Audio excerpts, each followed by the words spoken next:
Ryse combat is about the player stepping in the shoes of our main guy, Marius Titus. You are a Roman warrior. You are working your way up through the ranks. It's brutal, it's up close, it's intense. He's that grounded, he's strong, he's powerful, he's heroic. He's not about flamboyant moves, he's not a ninja, he's a warrior, he's a soldier. And so when we think about him as a warrior and we think about how he's gonna fight, then those are the kind of concepts we try and think about. Is this attack efficient? Is it getting to the, to the strike as quickly, as deadly as possible? And is it powerful? Is it strong? When he throws his shield, is all his weight behind it, so when it slams, it really slams. We actually worked with an expert on Roman fighting and combat strategies to gather some knowledge about how to handle weapons and shields and all that kind of stuff.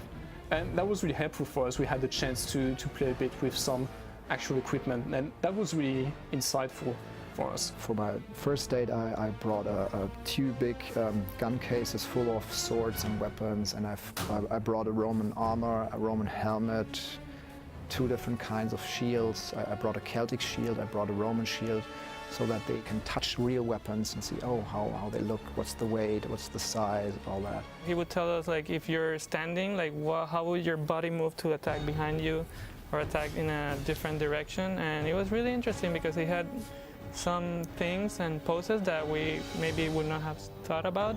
Every single action you have in Ryse can flow in and out of each other. So it gives the player maximum flexibility. So I can block this enemy, I can attack this one, I can push this one away, and I can throw my pilum at a guy who's an incoming attacker. And what it does is it gives you the ability to kind of, create your own language. Marius does not attack one guy and finish him and then stop and then move to the other guy. He really means he's attacking this one and then goes to a different guy and then another guy, push, deflect, stab. So he can all do that continuously as long as you're chaining the combos correctly. Based on the type of enemy you're dealing with, there'll be a way to defeat him.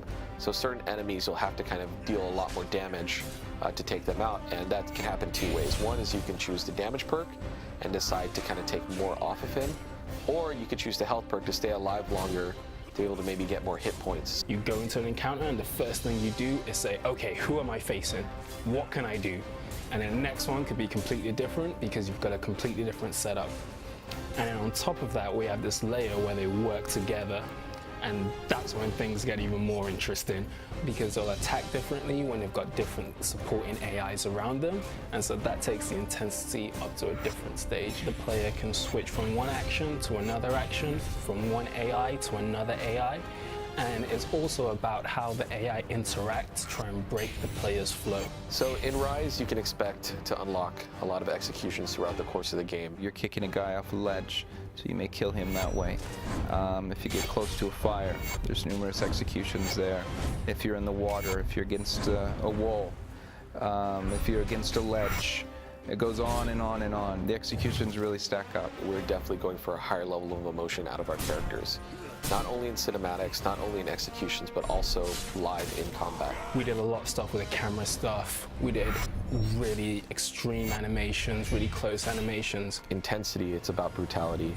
It's about being close to the enemy that's trying to kill you as you're trying to kill him. So one of the final things we're really trying to achieve with the Ryse combat is give it a skill for mastery. When we take flow and we take the intensity of the AI and bring them together, that's when the depth and the scope for mastery becomes apparent. Because in one encounter, you can finish it a certain way.